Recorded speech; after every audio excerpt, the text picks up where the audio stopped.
हे hello what's up, कैसे हो आप सभी। I hope so you are all are fine. And I hope so कि आपने जो मेरी लास्ट क्लास है वो अच्छे से सुनी है, समझी है। अदरवाइज अगर आपको कोई भी उसके अंदर क्वेरी हो, कोई भी क्वेश्चन हो, यू कैन आस्क।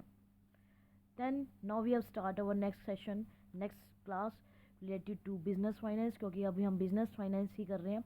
उस पर हमने जो टॉपिक छोड़ा था, वो हमारा जो टॉपिक था यहाँ पर हमने छोड़ा था कि शॉर्ट टर्म फाइनेंशियल ऑपरेशन क्या होता है, what is this, how to help us, ये हमें हेल्प कैसे करता है। फर्स्ट ऑफ ऑल आपको पता होना चाहिए शॉर्ट टर्म फाइनेंशियल ऑपरेशन क्या होता है। शॉर्ट पहले अगर हम सिर्फ इसको जानें, शॉर्ट टर्म फाइनेंशियल ऑपरेशन मतलब फाइनेंस की रिक्वायरमेंट है हमें शॉर्ट टर्म काम के लिए। ऑपरेशन मतलब जो रेगुलरली वर्क होता है, जिसके बेस से हमारा बिजनेस चलता है। अब आप कहोगे कि व्हाट इज़ दिस बेस। हमारा जो ऑपरेशन होता है, जो एक्चुअल मीनिंग होता है हमारे बिजनेस का, वो शॉर्ट टर्म का ही होता है। उसका मोटिव लॉन्ग टर्म का होता है, लेकिन जो काम है, आप अगर प्रोडक्शन कर रहे हो, मैन्युफैक्चरिंग कर रहे हो या फिर ट्रेड कर रहे हो, तो ये तो नहीं है ना साल साल में करते हो, वो रेगुलरिटी में करते हो। तो वो क्या होते हैं, शॉर्ट टर्म ऑपरेशंस होते हैं। शॉर्ट टर्म मतलब जो विद इन 1 ईयर के अंदर अंदर होते हो। हमें पैसों की जरूरत है विद इन 1 ईयर के काम के अंदर अंदर। जैसे छोटे छोटे, जैसे माल लेना है, परचेजिंग करनी है आपको, स्टॉक रखना है, आपको छोटा मोटा स्टॉक रखना है, टूल्स लेने हैं, other expenses, operating expenses like labour वगैरह, जो ये सब कुछ छोटे मोटे एक्सपेंस है। जो मशीन एकदम ख़राब हो गई, ये मशीन चेंज करना एक लॉन्ग टर्म एक्सपेंस होता है। लेकिन मशीन के अंदर छोटी मोटी खराबी होगी तो आप उसी टाइम ठीक करवा लेते हो ना, it's a short term expenses. तो उन चीज़ों को, वो जो शॉर्ट टर्म के जो ये खर्चे हैं, ये शॉर्ट टर्म के टाइम जो हमें पैसों की रिक्वायरमेंट है, उस चीज़ को जो हम एडजस्ट आउट करते हैं, that term is a short term finance. उसी को हम शॉर्ट टर्म फाइनेंस कहते हैं। यहाँ पर जब हमने पीछे पढ़ा बिजनेस फाइनेंस क्या होता है, तो बिजनेस फाइनेंस के अंदर क्या क्या पॉइंट आते हैं। जैसे आपने पढ़ा था बिजनेस फाइनेंस क्या होता है। बिजनेस फाइनेंस के अंदर हमने पढ़ा कि फ़ंड हम अरेंज करते हैं, फिर क्या फाउंडेशंस होती है, फिर कौन रिस्पॉन्सिबल होता है, फिर प्लानिंग की जाती है, फाइनेंशियल मैनेजर प्लानिंग करता है, फिर फाइनेंशियल जो डिसीजंस होते हैं वो किसको इफ़ेक्ट देते हैं, हमारे प्रॉफिटेबिलिटी और रिस्क दोनों का इफ़ेक्ट देते हैं। फिर हमने ये देखा कि प्लानिंग के टाइम कितना पैसा किस में लगाना है ये सोचना पड़ेगा, कितना शॉर्ट टर्म फाइनेंस ऑपरेशन में लगाना है और कितना लॉन्ग टर्म में। अभी जो हम कवर करेंगे वो है शॉर्ट टर्म फाइनेंसिंग ऑपरेशन। ठीक है, तो शॉर्ट टर्म अभी हमने ये क्वेश्चन पुट आउट कर दिया। अब इसको हम थोड़ा सा डीपली आउट पढ़ते हैं। आइए, ये आइए, शॉर्ट टर्म फाइनेंसिंग क्या होती है। Short term financing mean the financing of business from short term source which are for a period of less than 1 year. ये वही बात है जो मैंने ऑलरेडी आपको एक्सप्लेन कर दी है कि हमें फाइनेंसिंग चाहिए, हमें पैसा चाहिए, हमें एडजस्ट आउट या क्रेडिट कैसे भी हमें रिक्वायरमेंट चाहिए, वो कितने टाइम के लिए चाहिए, जो लेस देन 1 ईयर के लिए होता है, उसे हम शॉर्ट टर्म फाइनेंसिंग ऑपरेशन कहते हैं। इसको हम वर्किंग कैपिटल फाइनेंसिंग भी कह सकते हैं। वर्किंग कैपिटल फाइनेंसिंग का मतलब होता है जो चीज़, ये वाली वर्किंग कैपिटल फाइनेंसिंग का मतलब होता है जो वर्किंग में है, जो लगातार काम में चल रहा है, तो उस चीज़ को, it's a very important finance requirement is there. तो ये इसको हम वर्किंग कैपिटल फाइनेंसिंग भी कह सकते हैं। ओके, इसको हम कैसे कैसे यूज़ करते हैं, inventory, receivable, BRBP, anything as, आप क्रेडिट देते हो, आप क्रेडिट लेते हो, इन सब को ही, ये छोटे छोटे टाइम का होता है, वो छोटे छोटे वन जो लेस देन 1 ईयर के अंदर होते हैं, वो सारे के सारे इसमें कवर अप होते हैं। हाँ जी, क्लियर है। अब आता है कि type of short term financial, अगर हम देखें कौन सी होती है, तो ये जो 5 टाइप है मैंने इसके अंदर लिखी है। फॉर एग्जांपल ट्रेड क्रेडिट, फिर आता है वर्किंग कैपिटल लोन, फिर आता है फाइनेंसिंग इन इनवॉइस डिस्काउंटिंग, फिर है फैक्टरिंग, फिर बिजनेस लाइन ऑफ क्रेडिट।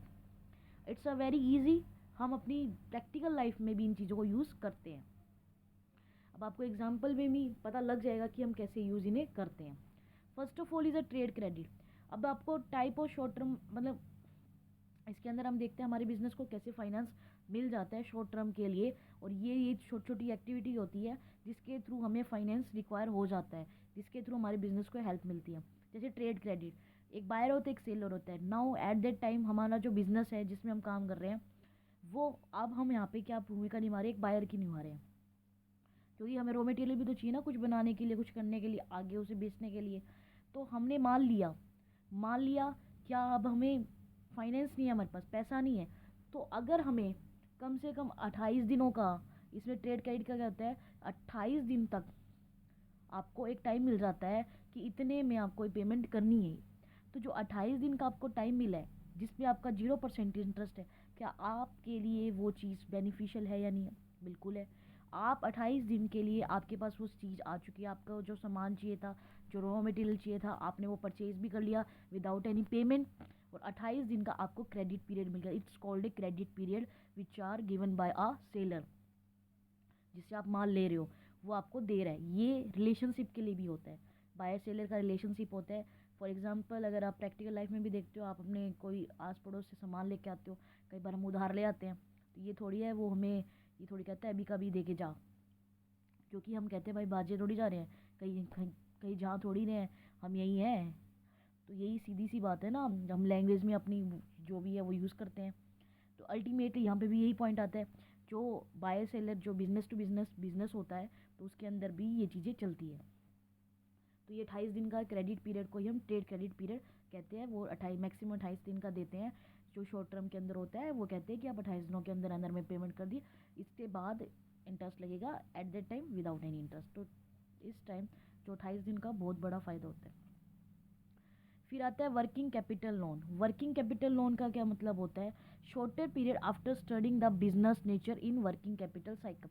कई बार क्या होता है, छोटे मोटे लोन्स जो है बैंक प्रोवाइड करवा देता है वर्क नेचर देखकर, किस टाइप का नेचर है, किस टाइप का नेचर है। इसके अंदर सिंपल सी बात है, इसके अंदर क्या कहता है कि इसमें ये बिजनेस को लोन दे देता है। बिजनेस को लोन कैसे देगा, कि बिजनेस का नेचर कैसा है। देखो अगर अच्छा है तो अल्टीमेटली उसे भी बैंक को भी कोई दिक्कत ही नहीं होगी देते हुए। बैंक कहेगा भी काम चल रहा है, अच्छा चल रहा है, और इतना मैं उसको प्रोवाइड करवा सकता हूँ। तो आपके जो वर्क, जिस टाइप का आपका वर्क है, उस टाइप का लोन थोड़े टाइम के लिए आपको प्रोवाइड भी हो जाता है उस मटेरियल के बेस पर। नेक्स्ट है फाइनेंसिंग इन इनवॉइस डिस्काउंटिंग। ये आप हमेशा से पढ़ते आ रहे हो, you are all are commerce student. फिर भी एक छोटा सा एग्जांपल अगर मैं दूं, आपको समझ आ जाएगा इसके ऊपर सारा का सारा। BRBP के ऊपर है। जैसे अल्टीमेटली इसमें 3 कैटेगरी आती है, buyer, seller and financing. Financing को हम यहाँ पे बैंक ले लेते हैं। तो अल्टीमेटली क्या होएगा कि बायर जो है वो माल लेता है सेलर से, ले लिया, लेकिन फिलहाल बायर के पास क्या नहीं है, इन दोनों के बीच में एग्रीमेंट हुआ। बायर ने कहा कि मैं आपको पैसे दे दूंगा 26, अगर हम माने 26 दिसंबर हम लेके चलते हैं, 26 दिसंबर को वो दे देगा। ठीक है, इन दोनों के बीच में एग्रीमेंट हो गया।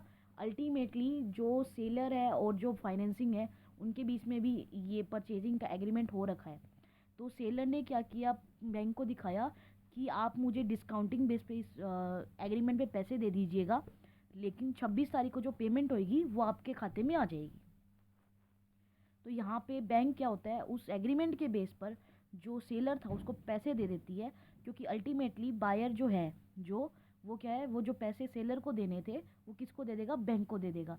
लेकिन यहाँ जो बायर है वो फुल अमाउंट देगा, किसको, बैंक को। लेकिन बैंक पहले ही पैसे दे रहे हैं ना सेलर को, तो अल्टीमेटली सेलर पूरे पैसे नहीं लेता, उसमें जो बैंक है चार्ज करके फिर पैसे देता है।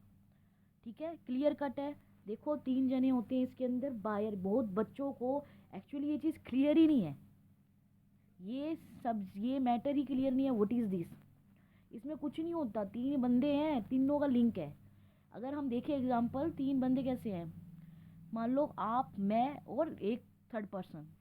मैंने आपको सामान बेचा, अल्टीमेटली मैं आपसे पैसे लूँगी ना, बट हमारे बीच में एक एग्रीमेंट हुआ, और एक मैंने किससे ले रखा है, बैंक के साथ एग्रीमेंट कर रखा है। मैंने कहा ये एग्रीमेंट आपको मैं सबमिट करा रही हूँ, इनसे मुझे पैसे लेने हैं, इस तारीख को आएंगे पैसे। तो अल्टीमेटली मतलब आप जो सेकंड पर्सन है, मैंने कहा, बैंक को कहा ये सेकंड पर्सन मुझे पैसे देंगे, इनसे मेरे पैसे आने हैं, लेकिन मुझे भी पैसे चाहिए, रिक्वायरमेंट है मुझे, तो आप इस एग्रीमेंट के ऊपर मुझे पैसे दे दीजिए। तो उन्होंने मुझे दे दिए। अल्टीमेटली जो ड्यू डेट होगी आप डायरेक्टली वहाँ पेमेंट कर दोगे। तो तीनों का काम हो गया, तीनों का सेल्ट गया अपना अपना। तो ये होती है फाइनेंसिंग इन इनवॉइस डिस्काउंटिंग। मुझे फाइनेंस जो शॉर्ट टर्म में चाहिए था बैंक के थ्रू, मुझे रिक्वायर भी हो गया एक डिस्काउंटिंग पे, इनवॉइस बिल जो जारी हुआ। फिर आता है फैक्टरिंग। फैक्टरिंग क्या होती है, इससे थोड़ा सा अगर मैं अच्छे से एलोबरेट करूँ, समझाऊँ, तो ये पिक्चर है मेरे पास, आपको समझ आएगा। 3 बंदे हैं इसके अंदर, एक कंपनी है, एक डेटर है, एक फैक्टर है। कंपनी ने क्या किया, गुड्स सामान बेचे। किसको सामान बेचा? डेटर को। Sale of goods on credit, credit पे बेच दिया। फिर एक असाइनमेंट बनाया कंपनी ने किसी के साथ, फैक्टर के साथ, कि भाई एक असाइनमेंट बनाते हैं, ये जो बीआर है, ये जो पैसे है, तू डेटर से कलेक्ट कर लियो, ठीक है। क्योंकि कंपनी कहती है मेरे पास टाइम भी नहीं है, या फिर कुछ भी मान लो, या फिर कंपनी उसके साथ मत्था नहीं मारना चाहती, तो उन्होंने, या फिर इतना ज़्यादा कंपनी का एक रेपुटेशन है कि उनके पास इन चीज़ों के लिए टाइम नहीं है, तो वो अदर से एक असाइनमेंट से बना लेते हैं। और ऐसे ऐसे हर जगह जहाँ जहाँ के वो लोग होते हैं, वहाँ वहाँ फैक्टर यूज़ करते हैं, वहाँ वहाँ के लोग यूज़ करते हैं। ये ऑल आर पर्सन, ठीक है। फिर क्या होता है, जो ये डेटर, ये फैक्टर क्या काम करता है, ये कलेक्शन करता है डेटर से सारी की सारी अमाउंट। अब आप पूछोगे फैक्टर क्या अपॉइंट करा होता है, क्या है फैक्टर? इसके ऊपर कमीशन चार्जेस वगैरह, इंटरेस्ट चार्जेस वगैरह करता है। इसका एक पॉइंट ये भी है, पेमेंट एट ए डिस्काउंट। यहाँ पे क्या होता है, कई बार फैक्टर क्या करता है, ये भी फैक्टर सारी की सारी अमाउंट नहीं देता। देखो, payment at a discount, payment अपना चार्ज करके सारी की सारी पेमेंट कंपनी को दे देता है। जैसे डाटा से कलेक्शन की, अपने चार्जेस सारे चार्ज आउट करके सारी कंपनी को दे देता है। ये फैक्टर का काम होता है। इजी वे भी होता है, बट ये वही कर सकता है जिसके पास अच्छा खासा काम चल रहा हो, जिसके पास टाइम ना हो, और वही ऐसे खाचे बियर कर सके, वो कंपनी इस चीज़ को ले सकती है। क्योंकि फैक्टर का भी एक अदर एक्सपेंस अपनी तरफ से आ गया। लेकिन कई बार ये बहुत बेनिफिशियल रहता है, ना सरदर्दी रहती है, ना कोई डर रहता है। ठीक है, समझ आ गया। अब लास्ट पॉइंट रहता है business line of a credit. Business line of credit बहुत सिंपल सा है।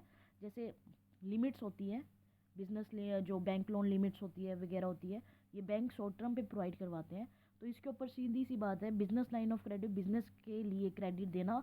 बैंक क्या क्रेडिट देती है इसके ऊपर, कि एक लिमिट दे दी कि इतने तक आप पैसे निकलवा सकते हो, विड्रॉ कर सकते हो, और उस लिमिट से ऊपर आप विड्रॉ नहीं कर सकते, ठीक है। मान लो 5 लाख की लिमिट दे दी शॉर्ट टर्म फाइनेंस के ऊपर, तो ये नहीं है कि मेरे 5 लाख डिपॉजिट है उस लिमिट के अंदर, तो 5 लाख पे इंटरेस्ट लग रहा है, नहीं।